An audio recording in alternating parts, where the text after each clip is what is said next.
after halftime, we came in and just had to grind it out.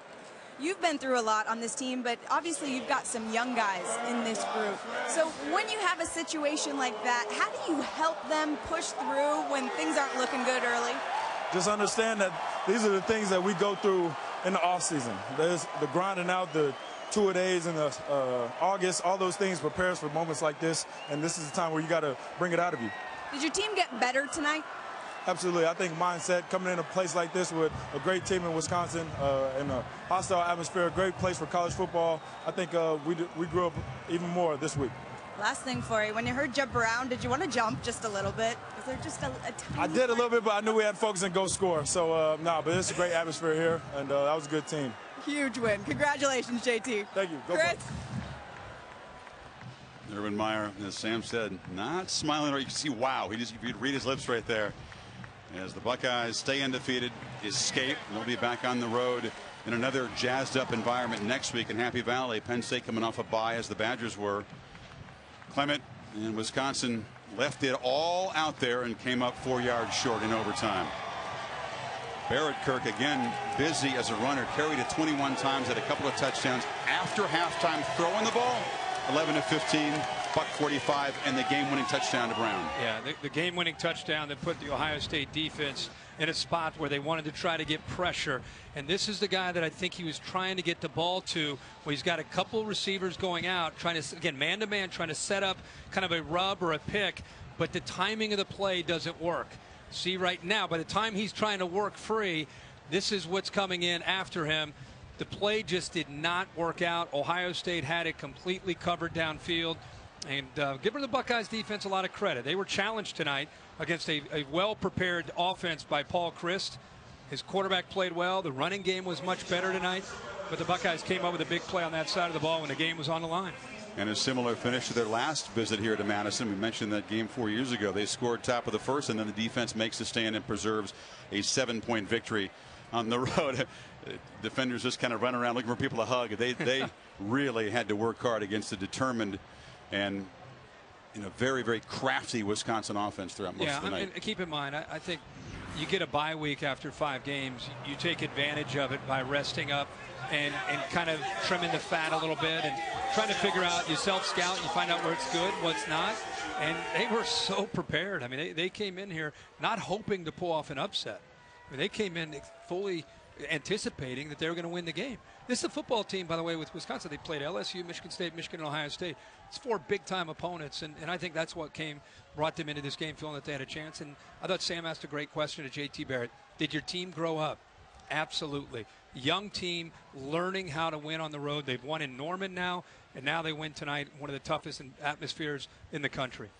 Well, Kirk, it was an interesting week in the top 5. It was Alabama emphatically, but you had number 2 and number 3 in the polls having to go to overtime to survive. You're going to give us your top 4 now. Yeah, Clemson kind of has the feel of Ohio State a year ago, where they have a team and a nucleus. A lot of them are back from a year ago. They're kind of just not quite clicking.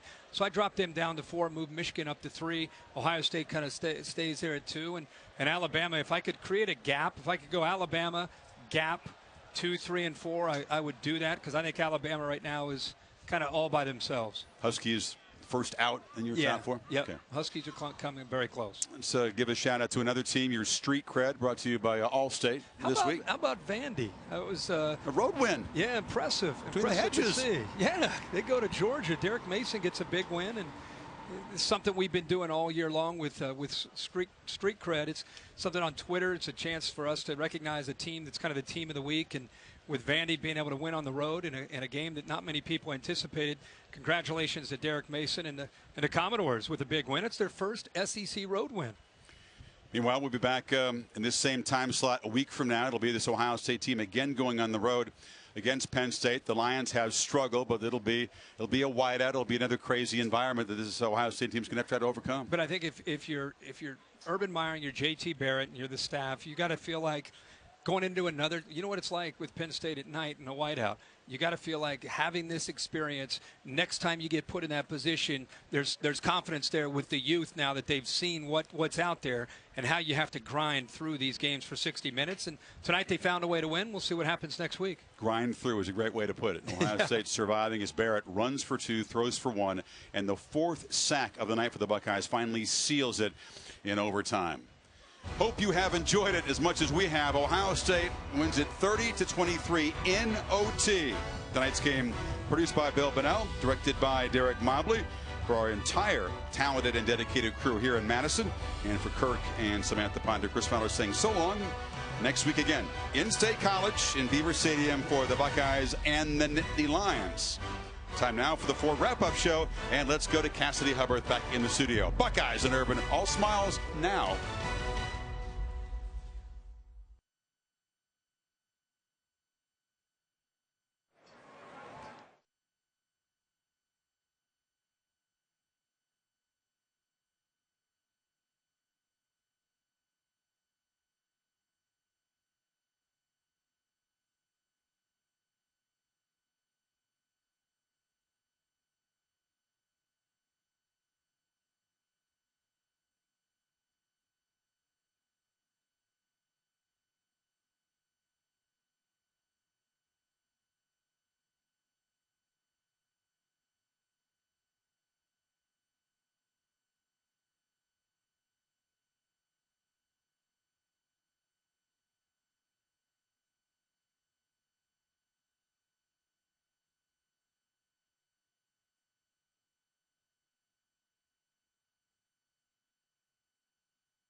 Michael is on the headset if you want to.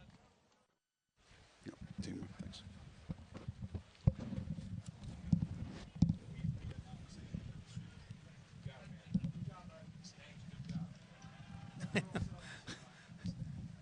Yeah. All right. You mean Kirk? Yeah, I'm here.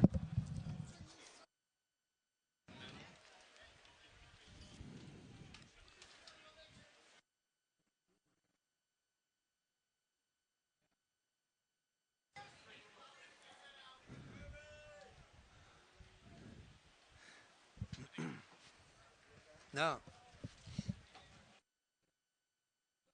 What's up, Booch? Jacket's going to go over? Yeah, I know. Nothing like starting the season year one, up 2-0, up 3-1, 6-3 loss. So it just guts you. Yep.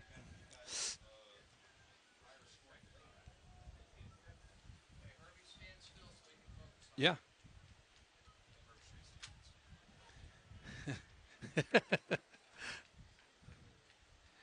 All right, lads.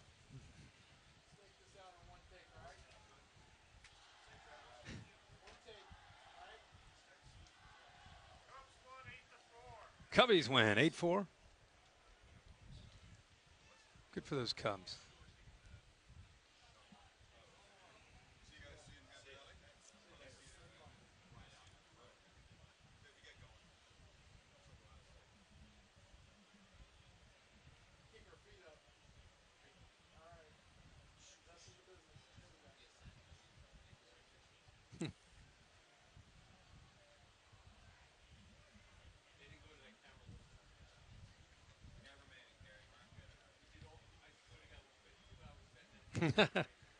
Exactly.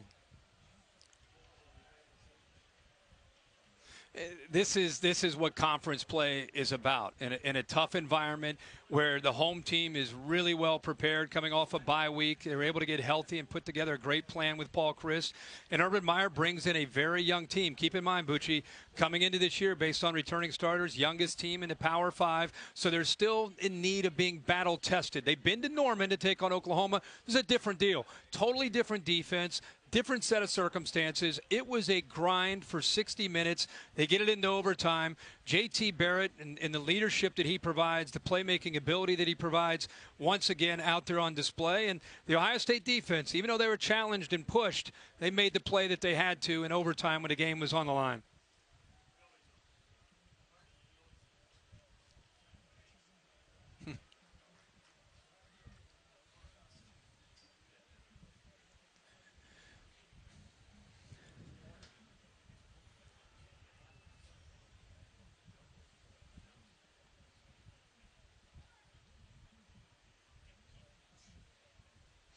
You know, I think it's hard at this point to say who has an edge because of where we'll be by the time you get to November. The latter part of November, these teams are going to change quite a bit. I think right now, because the game would be played in Columbus, Ohio State's a different team when they're in the horseshoe. You'd probably have to give them an advantage there. Michigan, it's been a long time since they've been able to go into the horseshoe and win against the Buckeyes. So, you know, you sit here right now, midway point, probably give Ohio State a slight edge. That's why I think they're number 2 in most people's eyes in the poll. But Michigan and Jim Harbaugh, they're just going to continue to get better and better and better, both sides of the ball, and so will the Buckeyes. That's what, if they both keep winning, what a showdown will be in store for us in late November.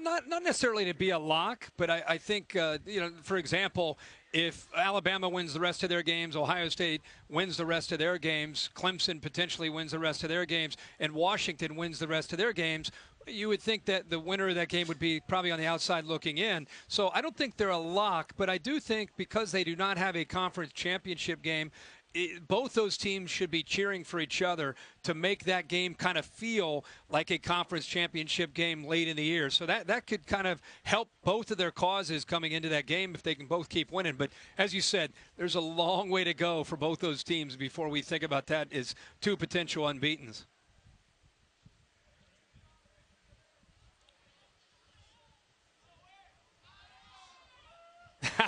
You got it. See you, Booch.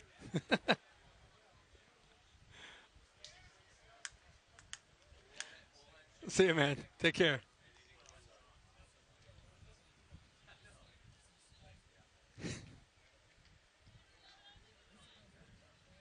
Spell that. Honestly. Okay.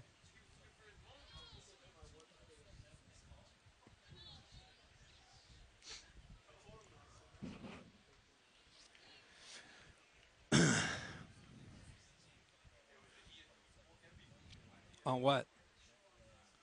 The Ohio State game or the day?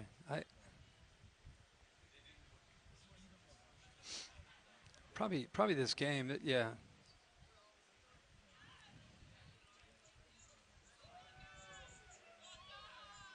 I'm ready.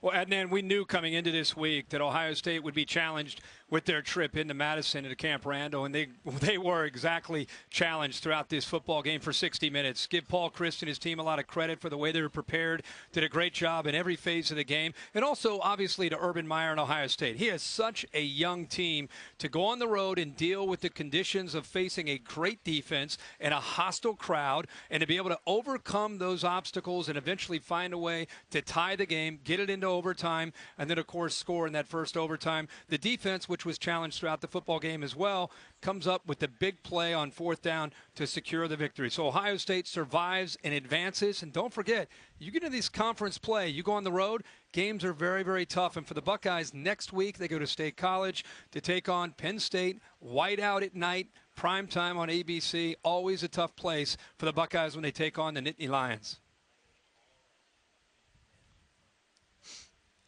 Okay.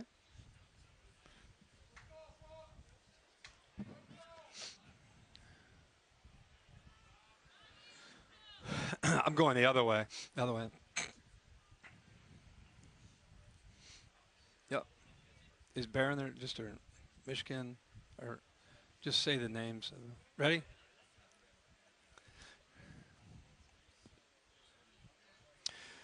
Keep in mind the top four is going to continue to move throughout the next few weeks and probably for the next month and a half or so, with so many teams changing the way the course of their season is going. For me, I continue to look at my top four as being volatile. Clemson reminds me of Ohio State from a year ago. Incredibly talented team, one of the best in the country, not quite living up to their standard and their expectation. For me, they won, but they slide down at number 4. Team that moves up for me, the Michigan Wolverines, I move up to number 3. I know they didn't play this week, but they have continued to progress in the right direction. Bye week, they get ready for the rest of their season. Keep Ohio State at number 2, challenged by Wisconsin. Buckeyes find a way to get a tough win on the road against a very well-prepared Badger team. And then the team, to me, that I would put by far and away the number 1 team in the country as we get to the middle of October, the Alabama Crimson Tide. What a performance in Knoxville, completely dominating that football game. Sets up a great showdown next week in Tuscaloosa with Texas A&M. Okay. All right. Thanks, man.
Yeah, go get them.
No,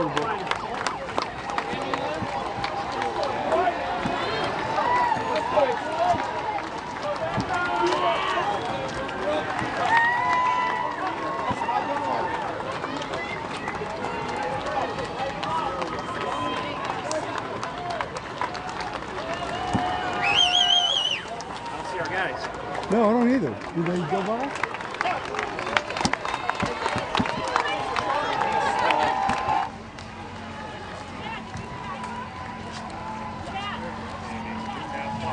That's the kids. All we ask. Go get them.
A nice job of finding the hole there in that zone. Take it to Samuel, and Barrett took a look downfield, nobody open, and now takes off. JT weaving inside the 15-yard line. Same thing, rushing three.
Seven on the carry.